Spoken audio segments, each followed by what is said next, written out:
ಮುಂದುವರೆದಿದೆ ಕೈಕಮಲ ನಡುವಿನ ಬಾಂಬ್ ವಾಕ್ಸಮರ. ಈ ಪ್ರಕರಣವನ್ನ ಸರ್ಕಾರ ಗಂಭೀರವಾಗಿ ಪರಿಗಣಿಸಿದೆ.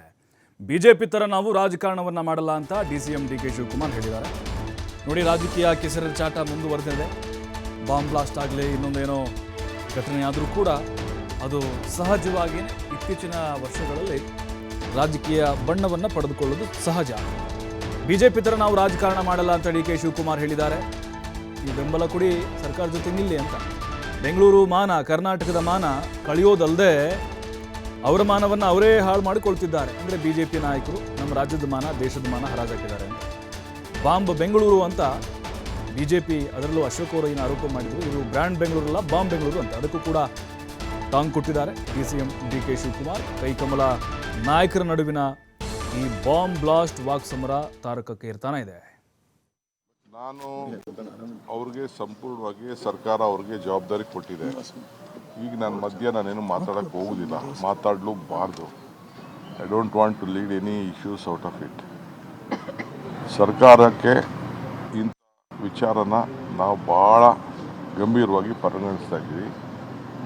ಅವ್ರ ಡ್ಯೂಟಿ ಎಲ್ಲ ಆ್ಯಂಗಲಲ್ಲೂ ಮಾಡ್ತಾಯಿದ್ದಾರೆ. ಅವರು ನಮಗೆ ರಕ್ಷಣೆ ಮಾಡೋಕ್ಕೆ ಏನು ಬೇಕೋ, ಬೆಂಗಳೂರಿನ ಗೌರವ ಕಾಪಾಡೋಕ್ಕೆ ಏನು ಬೇಕೋ ನಾವು ಮಾಡ್ತೀವಿ. ಪಾಪ ಬಿ ಜೆ ಪಿಯವರು ಅವ್ರ ಕಾಲದಲ್ಲಿ ನಡೆದಿದ್ದನ್ನೆಲ್ಲ ಮರ್ತುಬಿಟ್ಟಿದ್ದಾರೆ ಅವರು. ನಾನು ಪಾಲಿಟಿಕ್ಸ್ ಮಾಡೋಕ್ಕೆ ನಮ್ಗೆ ಇಷ್ಟ ಇಲ್ಲ. ಅವ್ರೇನು ಬೇಕಾದ್ರೂ ಪಾಲಿಟಿಕ್ಸ್ ಮಾಡ್ಕೊಳ್ಳಿ.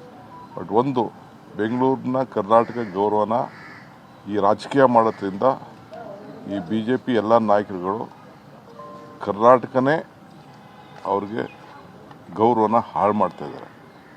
ಇದು ಅವ್ರು ತಲೆಯಲ್ಲಿ ಇಟ್ಕೋಬೇಕು. ಕರ್ನಾಟಕ ಗೌರವ ಹಾಳು ಮಾಡ್ತಾಯಿದ್ರೆ ಬೆಂಗಳೂರು ಗೌರವ ಹಾಳು ಮಾಡ್ತದೆ, ಅವ್ರ ಗೌರವನೂ ಹಾಳು ಮಾಡ್ಕೊಂಡಂಗೆ. ಸೊ ಇಂಥ ಸಂದರ್ಭದಲ್ಲಿ ಈ ದೇಶದ ಐಕ್ಯತೆ, ಶಾಂತಿ, ಜನರ ಬದುಕು, ಇದ್ರ ಬಗ್ಗೆ ನಮಗೆ ಅರಿವಿರಬೇಕು. ಇಷ್ಟು ಮಾತ್ರ ನಾನು